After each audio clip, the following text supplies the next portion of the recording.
Good morning. Good morning. It's 9 a.m. Monday, so it must be Make It Happen Monday. For those who are tuning into the show for the very first time, I'm Cheryl Andrews, also known as the Listening Detective. And this is the show where we share stories and strategies that will inspire you to achieve success without stress, but also, more importantly, listen to your own inner wisdom. And today is no different. Today, I'm very, very fortunate to have the Debi Johns with us, who's going to be talking to us about success without stress, about play. So if you've ever been, I'm really, really intrigued and wanted to get her on the show because we've been running this series and we've done what is success and without stress. We've talked about time. We've talked about success without stress with the menopause. We've talked about success without stress and networking. And I know that most of my clients, when they're really working to be more productive, manage themselves, their time more effectively, the big driver usually is so they can have more fun. So they're not taking themselves so seriously, so that they can be more patient, more present with the people that really matter to them. And I know that when I was a young mum, and I was just saying to Debi that my youngest of the five is leaving home now, is 25 next year. So I am talking like 10, 15 years ago. I remember putting so much effort and energy in trying to get games nights and crafts. But because of my own stuff that was going on, I used to find it really stressful. So without any further ado, let's get Debi Johns on the show because I know that she's going to share lots and lots of wisdom with us today. So good morning, Debi. Good morning. Happy Monday. Yes, I'm so pleased to have you. So tell me a little bit more, because your company's called Play Healing. I'm just going to pop the details at the bottom here. So tell us a little bit more about Play Healing. What do you do and what are you making happen in the world right now? Play Healing. Well, I set up Play Healing about 3 or 4 years ago after studying a postgrad in therapeutic play. And I was going to just go into being a play therapist. But as I studied and found out about trauma and attachment and learned all these things that I didn't do when I was a mum of younger children, my kids are now teenagers, I was like, I want to share this stuff because this has such a massive impact in the lives of our children and the lives of me as a very anxious mum. Anyway, the two things I do now, cutting a very long story short, are I get to talk about play in companies. I get to share about this model, Pause, Play, Connect, in relation to productivity, living happier, healthy lives, banishing anxiety in the workplace and stress. And I also do more of an outreach play project called attachment play projects, where I don't just go to a country to go and play with the kids and have a nice time and do play projects where it's just let's do something nice for the children. I go in and I work with the parents and the children, or the main caregiver and child. It might be the auntie, it might be the foster carer, because what I'm passionate about is giving parents the tools so that that child feels safer. So, for example, if they have experienced war, they've been displaced, or they've got extreme poverty, and they're in very stressful situations, play is a human right. And we also know it is healing. It helps children to process. It's their language. So it's giving the tools to the parents because they're going to travel on. They're going to be with that child all the time, rather than them coming to the therapy room with me for an hour or coming to play with me for an hour and then go again. So I want it to be sustainable work. So it's the two things. I talk about play, and when I get paid by companies, a lot of that money can go into doing the outreach work with vulnerable families. Yeah. And that's how we met. We met at the Women's Business Conference. We were doing a speed networking. I still have to catch myself. I don't call it speed dating. And I remember having like 1 minute with you where you were sort of telling me all about, I'm not sure if any of our viewers heard that noise, but something just went off. I do apologize. But telling me about the work you've done, because you've been out to Poland, didn't you, to work with people from Ukraine. And so tell me a little bit more about that. And I just want to emphasize before you tell us a bit about that, is that it's the importance, isn't it, of that ongoing things. I realize now where we've got our connection from, because I'm the same when people come to me and say, can you work with my teenage child, or can you? And I say, no, I can work with you, because actually the person they want to be heard by, the person they want to feel understood by is you. So actually it's better if I can help you understand your triggers, help you to be a better listener. and then you can resource and support them. Because when I've gone, they've still got that support, whereas just having an hour of pure listening is great. It feels wonderful. But if you just go back to the environment and you don't feel safe or supported, it's not really sustainable. So I'm you know, when you just know somebody's got something in connected, but you haven't quite mastered it yet. I just realized the synergy and the way that we work. So please tell us about this project in Poland, working with the children from Ukraine and the families from Ukraine. Yeah, well, I was creating some content for another charity. They were doing play boxes for Ukrainian families who are coming over to the UK, so that they had some lovely things to enjoy when they arrived. And my passion was, let's make sure we're putting trauma-informed things in this box, things that will help them to start to process, start to defrost, shall we say, from this freeze state, this trauma state. And so things like things to squish, things to move around with, and you know, colouring pencils and things. Children process in so many different ways. So I'd made this content. Someone saw it and they were already working out in Poland, and they said, Deb, we need you to come over. You've got something, we want you to share it. And so in 10 days, we raised £3,700. I hired a car, I flew over, and I brought 1,000 feathers, and we designed these flyers and translated them into Ukrainian, because I couldn't speak Ukrainian. And I wanted to just focus on some attachment games using one feather, because the thought of arriving, there were lots of people going out there at the time. They were bringing play packs, and I thought, I can't carry 100 play packs, and what happens if I run out? Because I'm going to somewhere that has 3,000 or 4,000 families in this centre. The thought of running out of something and not be able to give it to one child, and yet I've just given it to another, it was just like, oh, I can't do that. And being on my own. So it actually made me really like hone down. I have an affinity with feathers. When I was a performer, I used to put feathers in my hair, and I wrote songs about flying, and, you know, all this kind of stuff.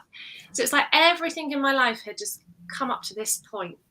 And it was the right thing to do, because I'm also a little bit like, why are we spending money going out there when we could just give the money over there and they can, you know, do these things? But there were just not enough things going on for the mental health and support of these families right in that point of crisis. So, and being a small company, I could be agile. You know, if I was in a big corporate, it would take me months to have to get all the, you know, vetoes and stuff. So yeah, used some contacts, got out there, some really generous people donated, and I was just able to go around from bed to bed to bed. I'm sure you've seen it in the news. I've seen it, and I also saw your photographs. It was just. Oh yeah. It was just joyful to watch. It was just amazing. So yeah, it was great. And now we've just expanded this work. So this is the outreach sort of side of things. So once I went out there, I went to go to schools. I got to go to another couple of centres and stuff.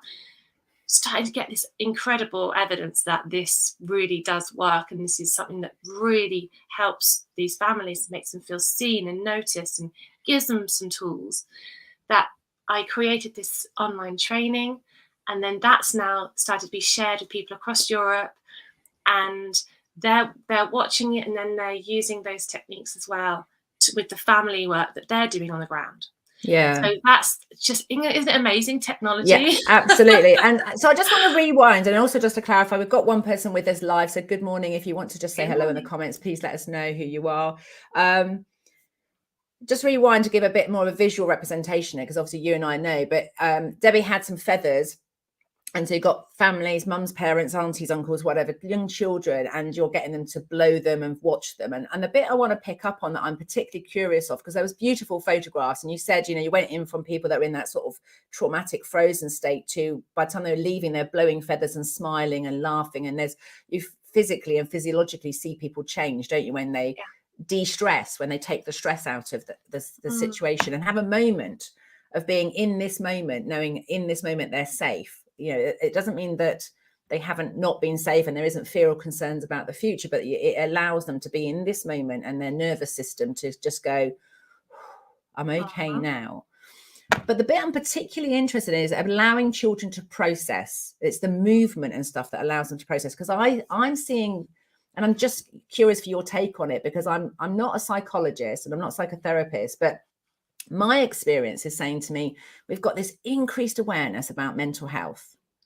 Parents know about triggers and trauma, and it's almost like they've got themselves in a to innate that they're triggering or traumaing their children before it's even happened. And then they want their children to talk about how they feel, talk about their day at school. And actually, it's the talking about it that sometimes is causing more of a trauma, because actually all they really need is to be safe in this moment that's my take on it. So just what, as a therapist and with what you know about it, when you say it gives them the child time to process, what do you mean by that? What kind of process is that? Absolutely. Even I don't always have the words to describe how I'm feeling. It's right? definitely not just children. And when you're a 5-year-old or even a 7-year-old or a 10-year-old and someone sits you down and says, so how are you feeling about this? I mean, I had to go into situations where maybe a child had just been removed from their family. They'd been put into foster care a couple of days, and I had to go in and see how they were and then break the news that actually they're going to be in foster care for a lot longer. Now, I believe that we can express ourselves in so many ways, and we are creative beings, and we don't always have the words. So you can't, a 5-year-old's not going to go, well, I'm really disappointed about the fact that my mum and dad are just split up and feeling really abandoned. I'm feeling like this. They don't have the words, but give them a doll's house or give them some sand to play in and things like that, and they will play it out. So you'll see them processing. And as I was training as a play therapist, I was taught things like, you don't have to interpret every little thing that they do. And I was like, oh, thank goodness for that. You know, and I think parents are Yeah. trying to, and I'm probably guilty of it. If I'm, I won't just say project onto other parents. I think I was doing that after training. It's like, oh, does that mean they're going to do this? And does that mean that? So No. I'm going to take that. Do not interpret everything. I'm going to take that one away as a golden nugget. Going with the flow. You know, I've got to the point now, and I was a very anxious mum who wanted to control the environment, and I was a teacher for 20 years. So it's like, I want to, like, you know, instruct them how to play. And then I had to just undo all of this stuff, you know, pay 50 grand to undo it all and step back. You know, this week, one of my teenagers didn't want to talk for most of the day. She didn't want to talk, and she chose not to. And she turned into this person giving me some hand signs, typing on the computer what she wanted to say. Now, I had two choices. I could have either gone, oh, come on, you can talk to me, I'm your mother, yeah? And I could have gone that way. Or I could have tuned into, she's really struggling today. And at the moment, this is how she feels. This is how she only feels safe to communicate in this way. So I'm going to go with this, and I'm going to trust that this is what she needs. And I did. And until 7 o'clock that day, she was like that. And I just checked in on her. She wanted to be on her own. She wanted to watch her film. She wanted to do this. And I let her be. And then at 7 o'clock, she said, I can talk to you now, Mum. Yeah? And she came out of that. But I had this inner confidence knowing that connection is key. And I knew that first reaction of, oh, come on, just pull yourself together, would have caused disconnection. And it wouldn't have helped her in that place. Yeah, it's absolutely, and I can relate to my own journey going back with my daughter. So, you know, how I got into the work, I was a mum's and daughter relationship coach because of the relationship I had with my mum. And then, of course, I got busy with work. And I was also wanting to, and I was interpreting everything with my own daughter, thinking I was trying to prevent it from happening, instead of realizing being a teenager, she is going to get stressed. She is going to get overwhelmed. But I'm also interested, I'm picking up that you said, you know, that she's struggling. And, you know, like you said, about we interpret it, don't we? Make these, but actually the more I've worked with people and adults even about, you know, what do you need to be at your best on your own? What do you need to be your best in people? It's not even so much a struggle. It's just that we need alone time. We need chatting time. We need silent time. But often that doesn't always coincide with what everybody around us wants. And a bigger struggle is actually asking for what you need and knowing what you need. So it brings joy to my heart to listen and know that a teenager has sort of said, actually, I don't want to talk today. And that you as a mum have been able to go, actually, that's okay. But coming back to that connection thing, because I know that I did bring, I've got my card that when I met you. Yay! And I'd love everyone to see that actually, because I haven't got my card here, but this is the logo for Play Healing, and it is so simple. As you can see, you've got the pause, play, connect. Yeah, go for it. What were you going to say? Sorry. Well, the thing that really, because I came on your course, the free king you gave a couple of weeks ago, and of course, and you've got transfers, and I want you to tell me a bit more about this. Tattoos, darling, tattoos. Tattoos, sorry. Transfers. Oh, am I showing my age? They are am I showing my age? Is that the old way that you? Yeah, I guess they are transfers because they transfer onto your skin. Yeah, temporary tattoos, transfers. Temporary tattoos are probably more trendy, and tattoos are more in. So I'm probably not very cool. So yeah, I particularly like the fact that, like you said, they were internationally known symbols. So the play button on a remote control and the pause button, whether it's on YouTube or it's known now, isn't it? Everybody knows pause and play, and the heart for connection. So I think that also what I've gained from when I was listening to it is it doesn't need any words. I think people have become really aware of creating the right environment, but I know that for me, I needed to hear someone say it instead of just observing and noticing. Yeah, they're actually doing it, and this is another example of not having the words, isn't it? It's like a flow, and flows have really helped me in my life. When people tell me prescriptive and tell me exactly what I should be doing, I freak out. Okay, and maybe because I'm creative, maybe because I was naturally anxious and I had to do it right. This perfectionism that I've had to really look at and work with.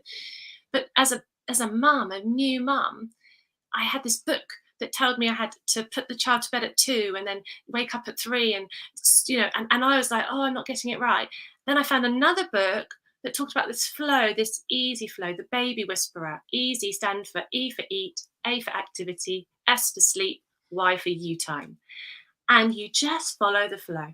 And it was such a release, and it helped me to feel empowered again. And this is what I want with this flow, this pause, play, connect. It is going to look different for every single person out there. And why would I be prescriptive in how you should parent and exactly how you should talk to your child and exactly how you should do this, that, and the other? Everyone is coming with their own experiences and their own trauma and their own strengths and gifts. And honestly, it fills my heart when I see parents being authentic to themselves and sharing what they love with their child in a non-threatening, controlling way. But they just by being themselves. And I've got friends who love mountain biking, and what do their kids end up loving? Mountain biking and getting outdoors. Some love carpentry, some love music and creativity in that way, some love reading and creative writing, and that's okay. And we're just sharing, as long as we're not being prescriptive and pushing our children into something because we didn't do it, or something that it's an empowering movement. And as you saw in the training, not only do we do pause, play, connect, because this is the therapeutic way of playing with our kids. We don't just blow a feather with each other. We pause, tune into that child, get them some eye contact, make sure they're ready, come into their zone, and then we play, and that builds safe connection. We can also flip it, and this is the way of me explaining the kind of mission and what Play Healing is all about, because we start with that connection piece. We are all built for connection. No one's going to argue with that, right? Simple, but so profound. And then we've got, I believe, play builds connection. It's a wonderful way of building connection. So we need to pause, because we can't play when we're stressed. And there's lots of science behind that we go into. Yeah. And it's one of the books that will eventually get written in mine is the 7 Principles of Motivated Action. And it was that realization that pause was part of it, that if, you can know why you're doing it, purpose, you can, the process, you can celebrate progress, you can get the party of support you need around you, etc. But if you're not rested, if you're absolutely cream crackered and you're knackered, it doesn't matter how much you want to do the gardening, or how much you want to get the ironing done, or how much you want to play with your children. If you're absolutely exhausted, you'll have to do something to rest, restore, recharge. And sometimes, as you say, it's as simple as just coming into the moment. We did a bit just before we came onto the show today. It's like sometimes it's just that moment of, yeah, I'm here. Mm-hmm. Rather than I see this, I can really understand how your work works in the corporate world as well, because the amount of managers that I work with, that they literally have their call booked with me, say at 2:00, and they've booked 90 minutes, and they'll have another call booked straight after. So it's almost everything that we've talked about, or anything that's come up, they have no space to process, or for their body to assimilate, or their everything, any emotions that's come up, nothing, there's no space for it to settle, because they've got to go right into the next. And other people are booking their appointments back to back. So just a little bit of education needed, right? Just a little bit. I just think I think that, I don't know how your experiences was, but right at the beginning of COVID, the pandemic, I saw a whole load of people that were stressed because they'd lost their structure and their routine, and they were on furlough, etc. But there was also a load of people that went, oh. And you could, so I could visibly sort of see them, because they no longer had to travel. So they now have finally had 45 minutes between meetings. It didn't take long, though, before the end of the 2 years, before everyone was going, I don't need to allow travel time. So now the Zoom meetings were back to back, and we're basically back to where we were pre-pandemic and hadn't really learnt the lesson. Yeah. So this pause, and you're saying about eye contact, is there anything else about that pause when you want to engage with play, whether it's with adults or yourself or with children? Because I'm assuming this applies in the workplace for adults as well as children, from what you're saying, and it definitely is my experience. You've said about eye contact. Is there anything else about that pause that needs to happen in order for the play and the connection to happen? Yeah, I wouldn't say as well that eye contact is necessary all the time. It really depends, especially when you're working with children with special needs. It's more like you say, that pausing in to have a little, how am I doing in my body? What's going on? So that body-brain disconnect can sometimes happen. So how am I feeling right now? Are there moments of tension? So I always talk about micro moments of play, micro moments of pause. So there are some micro things that you can do just to press reset, just to go, okay, you can take yourself to, you can do sort of creative visualizations and have this safe space that you can just take yourself to and just calm your body, feel safe, somewhere that you can feel safe in your mind. That mindfulness, I'm just going to spot 5 things I can see right now, just to sort of bring me back into the room.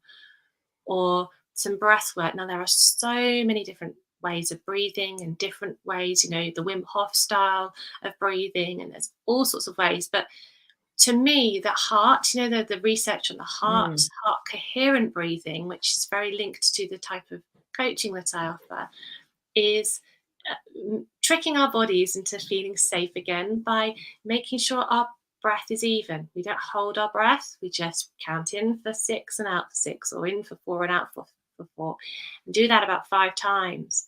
And not only are we doing that regular breath, but we also focus in on our heart. And we imagine, as we breathe in, our heart expanding and contracting.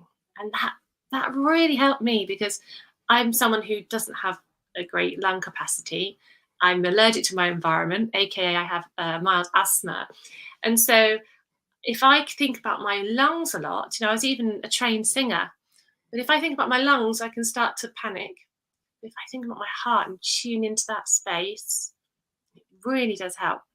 So there are different things like that. But then pausing on a wider scale are things like noticing that, oh my gosh, I just keep getting triggered when my child does this all the time.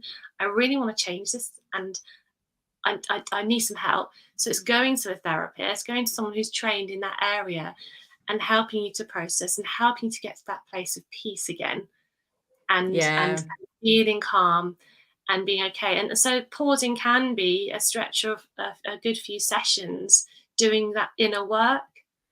Absolutely, because I think, and you mentioned the word trigger, I know that again, it's in the mental health world now, we're talking about triggers and traumas, and it's quite common language. I don't know, somebody on YouTube's left us a very interesting comment. Already found the love. Okay, we'll leave that with you then at the moment. Thank you very much for sharing that. I'll bring myself back now here.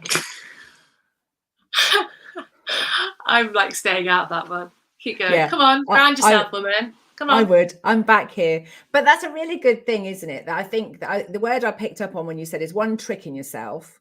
And I think it's also knowing that for you personally, it was about your heart because of your relationship, if you like, with your lungs because of asthma. So each one of us will have to find our own unique way. But what I'm hearing is the pause for you is some way of communicating with your own self, your system inside and out, that you are here and you're ready for connection and play, either with yourself or other people. Yeah. Tuning in. That's it. And I think it's massive, and I talk about that a lot. Tuning into where my body's at, tuning into my child, and then I can think, tuning into my body, tuning into the person in front of me in the office. And I don't think we realise. It's just so powerful when you get true connection, right? That's success. You're talking about success. To me, deep connections, being able to form deep connections and bonds with other people, making them feel safe with you, and seeing them loved, sharing the love, as whoever put that out there, is, that's the connection. That's what I want to be like. That I want to be an outworking and manifestation of pause, play, connect. Yeah. And I've started to meet people when they talk to me and think who realize I want that too. So yeah. So I know you've got an event coming up. I think it's going to allow me to put this up there. So I'm just going to put it in. So it's going up to YouTube, Facebook, and if it doesn't go on LinkedIn, because some of them, the destinations aren't always great, I'll put it on LinkedIn afterwards if you're watching from LinkedIn. So I know you've got an event coming up called Avoiding Burnout Before You Burn the Brussels Sprouts. So tell us a little bit about that. And just for those watching on, it is just because I know we're running out of time, really. And this is a great example of like, go, keep going. Because time, I think, can put a lot of pressure on people. And I think I want to pick up and reiterate, it is micro moments. So sometimes, you'll be worried as a parent, you haven't got time, but actually sometimes 30 seconds of just being 100% present with yourself and other people can help people let go of any fear or concerns. And it, like you say, it literally is that reset button. That's all that's needed. And so I see too many people not getting around to doing any of this stuff, whether it's being coaching or working up, their own personal triggers, because they haven't got time. But even if you take one thing from what Debbie's been talking about today, is the invitation is to find your way to come in the moment and to be present to what you're thinking and feeling, and then be able to really, really observe the other person. And I'd love your feedback. I know Debbie would as well. So before we wrap up today, tell me about this event that you've got coming up, Avoiding Burnout Before You Burn the Brussels Sprouts. Tell me more. I just wanted to put something out there to support us, not only to be prepared physically for Christmas and the stress of that extra break, which, we know that divorce rates shoot up in January. Lawyers are absolutely overwhelmed with people wanting to separate. And also we know that money is tight, and we might not be able to be giving our children as many physical things as we maybe would normally. However, I think if it's so important to be prepared emotionally, and the people are already feeling on the edge of burnout, and the thought of having another sort of pressure of having to do Christmas can really send us over the edge. And we're talking about a lot at stake here. So I really wanted to give people not only a one-to-one with me so that we can problem solve and we can really help personalize Pause, Play, Connect, but they also get this webinar with me that shows them the sort of foundations, and then we meet up and we talk about their own situation. And I love coaching, and sometimes a lot of my work, I mean, I do myself out of a job quite a lot, because sometimes people only have one session or 3 sessions with me, and they're like, this is amazing, I've got it now, bye. but then you've done your job well, isn't it? but that's my job anyway. And ultimately, I am not here to confuse and overwhelm people, because we are overwhelmed. So why would I want to do that and put more weight and guilt on people. I'm coming alongside you, and we are working together and putting something in place that's easy and actionable and memorable. Absolutely. And I guess that's a great place to stop, because right now I'll go into the end of the show. So I just want to say a massive thank you. The things I'm going away with is different ways to let people process stuff, remembering linguistically it doesn't always have to be language, and that play is a really great way to do it. Making sure you bring yourself into this space and that you're connected with yourself. And then really what I've come away from is that really sort of observing what's happening, and noticing and seeing and hearing and feeling what's going on before you even start asking questions, really, before you start sort of making assumptions or interpreting what you think the other person, which I know from the work that I do, but it's really easy sometimes. I know that for me, maybe because I concentrate in my sessions, I perhaps forget to take that into my personal life as much. And so I really want to say thank you for coming onto the show. I really appreciate those highlights for me. Those who've watched on replay or live, please put your comments below. Let Debbie know what you're taking away from today. And I look forward to seeing you again, Debbie. And I'll check out those details for your event. So thank you for joining us today. Bye. So those of you that know the show well will know that I'm very, very keen that for you not only to listen to us and find out what's working for us, and hearing about what you can do to get success without stress, but also to take a moment now. So as Debbie suggested, just come into this moment now and think about, given what you've heard today, what would you like to have happen? And I think it's a beautiful thing that Debbie's doing about the Brussels sprouts and the burnout. So maybe take a moment now and think, if the next few weeks and Christmas could be just the way you'd like it to be, it'd be like what? And there will be some of you right now that cannot have the Christmas you'd like to have. As Debbie touched on, maybe you don't have the money to buy the things you'd like to buy. Maybe people aren't here this year that you'd like to be there, whether that's just physically can't visit or we've lost them this year. So just taking a moment and thinking, if you can't have what you really want, what would you like to have happen? And notice whether you're talking about what you want or what you don't want. And remember that if we talk about what we want, it's much easier for our own system to help us and for other people to support us. And for you to have what you want, you need to be like what? I'm definitely taking away from Debbie today that I have to be noticing, rather than coming in and go, right, we're going to play games. I might need to just check where everybody are. Maybe the family are full from Christmas and they're not really ready to play that game right now. I might need to just check. I might be ready, but maybe that isn't what's going on for other people. So I'm thinking I need to be a bit even more observant of what's happening around me. How do you need to be? And what kind of resource or support might you need for that to happen? So one of the things that Debbie's touched on is that you might need to talk to a therapist. So if something Debbie said has resonated with you, please get in touch with Debbie. And it will be different voices and different horses for courses. So it might be something the way I'm talking resonates with you or the way Debbie's talking with you, but reach out and think about what kind of resource and support you might need. If you know that you have a pattern of being triggered by certain, it doesn't even matter who it is, it happens with lots of different people, that if you want Christmas to be different or you want to be your play to be different, think about today what kind of resource or support you might need. It might be that you need a plan, or you need some ideas, or you might need some accountability, or you might need to heal some hurt or trauma that's within you right now. So take a moment now to think about that. And without any further ado, that brings us to the end of our series this year for 2022. I'll be back early in 2023. Have an amazing Christmas and a brilliant new year. And don't forget that we're here to support you if you need anything at all to make sure you get heard and understood. Speak to you soon.